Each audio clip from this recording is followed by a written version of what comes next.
Good morning dear friends. आप सभी का स्वागत है आपके अपने चैनल स्टडी विथ राहुल 247 पर।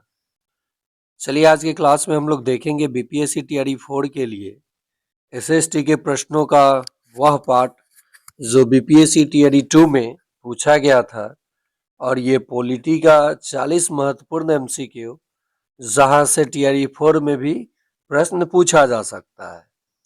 वीडियो को देखिए, अगर चैनल को सब्सक्राइब नहीं किया तो सब्सक्राइब करके लाइक कर लीजिए। देखिए पहला प्रश्न है, भारत के संविधान में निम्नलिखित में से किस भाषा को राष्ट्रभाषा का दर्जा दिया गया है? तो देखिए आठवीं अनुसूची में 22 भाषाओं का उल्लेख तो है, लेकिन भारतीय संविधान में किसी भाषा को राष्ट्रभाषा का दर्जा प्राप्त नहीं है, बल्कि राज्य भाषा का दर्जा प्राप्त है। तो इसका सही जवाब हो जाएगा ऑप्शन ई, इनमें से कोई नहीं। अगला प्रश्न है, भारतीय कैबिनेट में पहली महिला थी, यानी भारतीय कैबिनेट में पहली महिला कौन शामिल थी? ऑप्शन है सरोजिनी नायडू, राजकुमारी अमृता कौर, इंदिरा गांधी। तो इसका सही जवाब हो जाएगा अमृता कौर।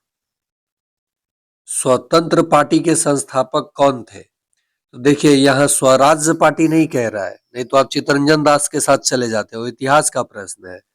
ये है पॉलिटी का प्रश्न, और ये स्वतंत्र पार्टी है, ना कि स्वराज्य पार्टी। तो इसका सी रामगोपालचारी संस्थापक थे। स्वतंत्र भारत के प्रथम भारतीय जो गवर्नर जनरल बने थे वो सी रामगोपालचारी ही बने थे। चलिए अगला प्रश्न देखते हैं, राष्ट्र निर्माण के आधारभूत दृष्टिकोण में क्या सम्मिलित नहीं है? नीति निर्माण में क्षेत्रीय मुद्दों पर पर्याप्त ध्यान दिया जाना, ये तो सही है। विभिन्न संस्कृतियों की विशिष्टताओं को छोड़े बिना संयुक्त सामाजिक जीवन, ये भी सही है। क्षेत्रीय आकांक्षाओं की राजनीतिक अभिव्यक्ति को राष्ट्र विरोधी मानना, नहीं, तो ये बिल्कुल सम्मिलित नहीं है। ऑप्शन हो जाएगा सी। संविधान सभा ने संविधान को कब अंगीकार किया? अंगीकार करने का मतलब हुआ कि कब ये बन करके तैयार हुआ, तो 26 नवंबर 1949 को। और लागू कब होता है, आप बताएंगे लागू कब हुआ? भारतीय संविधान सभा ने संविधान को कब लागू किया? इनमें से कौन संविधान सभा में उपाध्यक्ष थे? तो एच.सी. मुखर्जी जो थे ये उपाध्यक्ष थे। भारतीय संविधान सभा में उपाध्यक्ष कौन थे? तो एच.सी. मुखर्जी। आप लोग बताएंगे सलाहकार कौन थे? सलाहकार कौन थे? ऑप्शन है पंडित जवाहरलाल नेहरू। ऑप्शन ए है और बी है बी.एन. राव। जवाब दीजिएगा कमेंट में। और अभी तक इस चैनल को आपने सब्सक्राइब नहीं किया तो सब्सक्राइब करके बेल आइकन प्रेस कर लें। प्रतिदिन लाइव क्लास 8 PM से होता है। आप अगर जुड़ना चाहते हैं तो ₹300 पे करके 9771170644 पर पे करके जुड़ सकते हैं। राज्य के नीति निर्देशक तत्व लिए गए हैं, तो ये आयरलैंड के संविधान से लिए गए हैं। नेक्स्ट है, निम्नलिखित में से किसका संबंध राज्य चुनाव आयोग से है? तो राज्य चुनाव आयोग से 73वां संविधान संशोधन अधिनियम, जो कि पंचायती राज्य के लिए को संवैधानिक दर्जा मिला, उसके लिए ये 73वां संविधान संशोधन है जो कि राज्य चुनाव आयोग से संबंधित है। भारत में चुनावों के संबंध निम्नलिखित में से कौन सा सत्य है चुनाव के संबंध में? तो सार्वभौमिक वयस्क मताधिकार, बहुदलीय व्यवस्था, स्वतंत्र निर्वाचन आयोग, ये तीनों के तीनों सही है, इसलिए इसका सही जवाब हो जाएगा उपर्युक्त में से एक से अधिक। चलिए 10 नंबर सवाल देखते हैं, असत्य कथन की पहचान कीजिए। लोकसभा का प्रथम आम चुनाव वर्ष 1951 में आयोजित हुआ था, ये सही है। स्वतंत्रता के बाद से ही भारत में चुनावों के लिए निर्वाचन क्षेत्र के सभी प्रत्याशियों के नाम वाले मत पत्रों का उपयोग हो रहा है, ये भी सही है। 1990 के दशक के अंत में इलेक्ट्रॉनिक वोटिंग मशीनों के द्वारा मत पत्रों से मतदान की व्यवस्था की विस्थापन की शुरुआत हुई, ये भी सही है। तो इसमें कोई भी असत्य कथन नहीं है, तो इसका जवाब हो जाएगा ऑप्शन ई। नेक्स्ट है, निम्नलिखित में से किसका संबंध परमादेश से है? न्यायालय यह देखता है कि कोई पदाधिकारी अपनी विधिक कर्तव्य पूरा नहीं कर रहा है और किसी व्यक्ति के अधिकार का अतिक्रमण कर रहा है, तब उस पर परमादेश देता है। पहला ही ऑप्शन इसका सही हो जाएगा। चलिए 12 नंबर प्रश्न देखते हैं। भारतीय संविधान का अनुच्छेद 324 संबंधित है, तो 324 आपको पता होना चाहिए, निर्वाचन आयोग से संबंधित है। संघ सूची के विषय में निम्नलिखित में से कौन सा कथन असत्य है? तो संघ सूची में प्रतिरक्षा, विदेशी मामले, बैंकिंग जैसे राष्ट्रीय महत्व के विषय हैं, ये तो सही है। पूरे देश के लिए इन मामलों में एक तरह की नीतियों की आवश्यकता है, इसी कारण इन विषयों को संघ सूची में डाला गया है, ये भी सही है। संघ सूची में वर्णित विषयों के बारे में कानून बनाने का अधिकार केवल केंद्र सरकार को है, ये भी सही है। तो इसका सही जवाब हो जाएगा ऑप्शन डी, उपर्युक्त में से एक से अधिक। चलिए अगला प्रश्न देखते हैं। किस राज्य ने भारत में पहली गैर कांग्रेसी राज्य सरकार को चुना था? तो ये केरल ने चुना था। अगला प्रश्न है, आधारभूत संरचना सिद्धांत के विषय में निम्नलिखित में से कौन सा कथन सत्य है? यह एक भारतीय न्यायिक सिद्धांत है। यह सिद्धांत केशवानंद भारती केस में भारत के सर्वोच्च न्यायालय के निर्णय पर आधारित है। यह सिद्धांत केवल संवैधानिक संशोधनों पर लागू होता है। तो इसका सही जवाब हो जाएगा ऑप्शन डी, उपर्युक्त में से एक से अधिक। भारत के नियोजित विकास मॉडल के संदर्भ में निम्नलिखित कथनों पर विचार कीजिए तथा गलत कथन को पहचानिए। यह मॉडल विकास के यूएसएसआर मॉडल से प्रेरित था, सही है। प्रथम पंचवर्षीय योजना के प्रारूप दस्तावेज को 1951 में जारी किया गया था, ये भी सही है। पीसी महालनोबिस प्रथम पंचवर्षीय योजना के वास्तुकार थे, नहीं, ये द्वितीय पंचवर्षीय योजना के वास्तुकार थे। हेराल डोमर मॉडल जो था प्रथम पंचवर्षीय योजना के वास्तुकार थे, तो यही कथन असत्य है, गलत है, ऑप्शन सी। संविधान के अनुसार संघीय विधायी निकाय को कहा जाता है केवल लोकसभा, राज्यसभा, संसद, उपर्युक्त में से एक से अधिक। तो इसका हो जाएगा उपर्युक्त में से एक से अधिक। निम्नलिखित में से संसद के अंतर्गत कौन आता है? तो राष्ट्रपति, राज्यसभा, लोकसभा। तो इसका भी हो जाएगा उपर्युक्त में से एक से अधिक। ये थोड़ा सा प्रश्न देखते हैं। संविधान के अनुसार संघीय विधायी निकाय को कहा जाता है केवल लोकसभा, केवल राज्यसभा, संसद, संघीय निकाय को, इसको स्टार मार्क कर लीजिए। आप लोग कमेंट बॉक्स में कमेंट कीजिएगा उत्तर क्या होगा। 1990 के पश्चात भारतीय राजनीतिक युग के विषय में निम्नलिखित में से कौन सा कथन सही है? यह आर्थिक सुधारों पर आम सहमति का युग है, यह गठबंधन सरकारों का युग है। तो ये यहाँ पे मुझे दिख रहा है उपर्युक्त में से एक से अधिक। 20 नंबर प्रश्न देखते हैं। यदि अभी तक आपने लाइक नहीं किया तो लाइक कर दीजिए और चैनल को सब्सक्राइब करके बेल आइकन प्रेस कर लीजिए।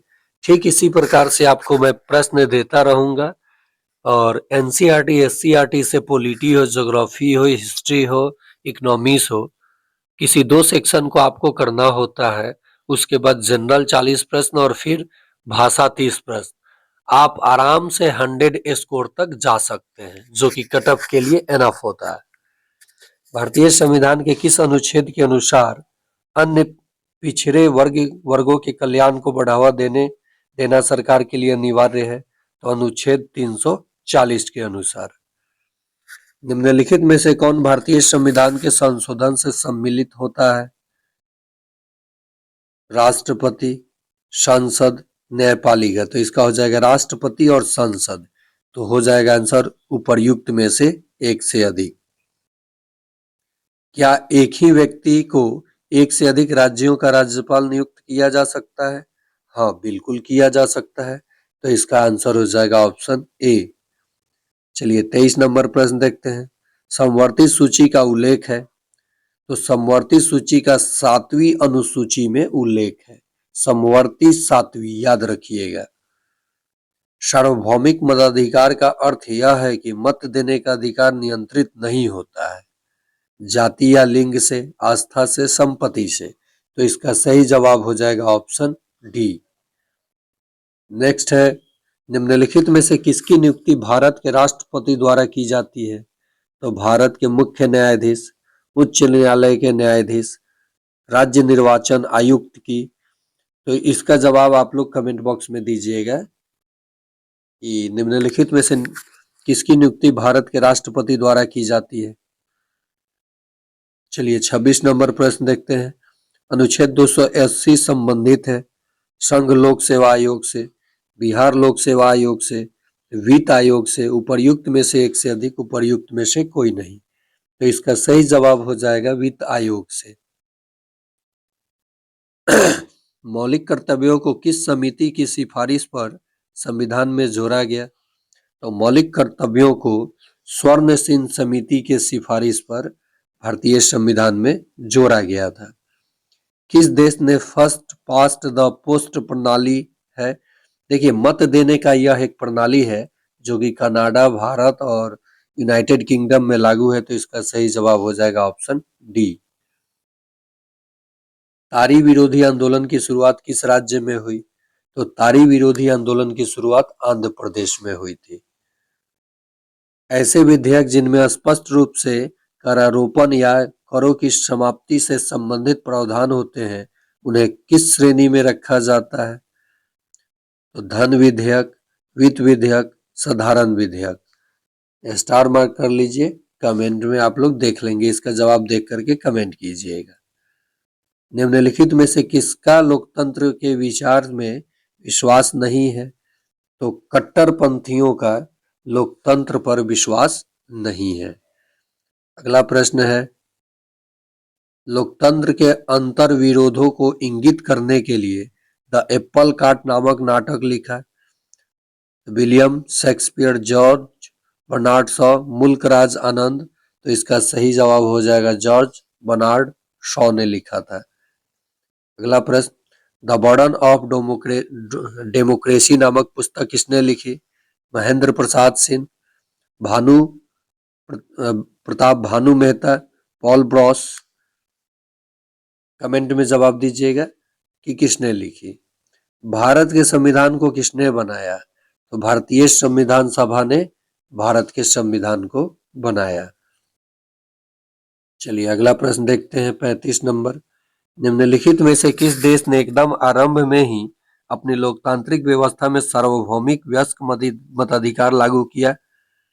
तो ब्रिटेन, फ्रांस और भारत। तो इसका जवाब हो जाएगा उपर्युक्त में से एक से अधिक। निम्नलिखित में से किस देश में एक बहुमतवादी लोकतांत्रिक व्यवस्था का होना माना जाता है? श्रीलंका, ब्रिटेन, दक्षिण कोरिया। तो इसका सही जवाब हो जाएगा उपर्युक्त में से कोई नहीं। निम्नलिखित में किस देश में एक बहुमतवादी लोकतांत्रिक राज्य व्यवस्था का होना माना जाता है? तो इसका जवाब हो जाएगा ब्रिटेन। निम्नलिखित में से कौन सा भारत में सरकार का सबसे निचला स्तर है? तो ये पंचायत जो है सबसे निचला स्तर है। एक लोकतांत्रिक राज्य व्यवस्था में सत्ता संघर्ष का सबसे सुंदर प्रकार निम्नलिखित में से कौन सा है? तो ये है चुनाव, विद्रोह, जन आंदोलन नहीं, चुनाव। इनमें से किसे भारत में लोकतंत्र को गहरा करने का श्रेय दिया जाता है? तो पंडित जवाहरलाल नेहरू को, पंडित जवाहरलाल नेहरू को। और आज का आखिरी प्रश्न, इनमें से किस सिद्धांतकार ने लोकतंत्र शब्द को बहुतंत्र शब्द से स्थानापन्न करना चाहा? तो ये रॉबर्ट डहल ने करना चाहा था। तो ये रहा पॉलिटी का पूछा गया 40 प्रश्न। देखिए आपसे history, geography, polity, economics sub section से 40-40 प्रश्न रहता है।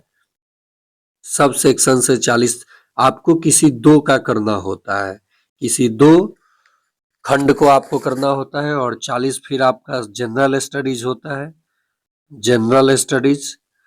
और फिर आपका 30 भाषा होता है जिसमें 8 इंग्लिश होता है और 22 हिंदी। ये क्वालिफाइंग नेचर का पेपर होता है। इसकी अर्हता बाद में हटा दी गई थी क्वालिफाई के लिए। और आपका मेरिट जो बनता है 120 अंक पे बनता है। 4 तिया 12, 120 अंक पे आपकी मेरिट बनता है। अगर 120 में आप 80 प्लस कर देते हैं तो आप लड़ाई में रहते हैं, यानी आपका मेरिट बन जाता है।